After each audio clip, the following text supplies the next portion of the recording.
আচ্ছা, প্রেমিকা কি শুধুই শান্ত, বুঝদার, সহ্যশীল, লক্ষ্মী মেয়ে হতে হবে? লেখক, কেন তুমি গল্পে শুধুই ভালো প্রেমিকা দেখাও? কেন সেই প্রেমিকা ঝগড়া করে না?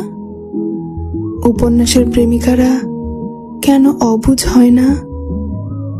হঠাৎ অচেনা মেয়ের কথা শুনলে কেন হিংসে করে না? রাগ দেখিয়ে ঝগড়া করে চারটে বাজে কথা বলে না? কেন সে এত নিখুঁত হয়? আচ্ছা, একটা অবুঝ, দস্যি, রাগী, বদমেজাজি, হিংসুটে মেয়ের বুঝি ভালোবাসা হয় না?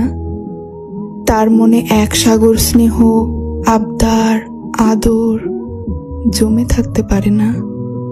কি জানি, হয়তো সেই অলক্ষী, দস্যি, রাগী, অবুঝ, হিংসুটে মেয়েটা শুধুই প্রাণ ঢেলে ভালোবাসতে পারে, তবু ভালো রাখতে পারে না।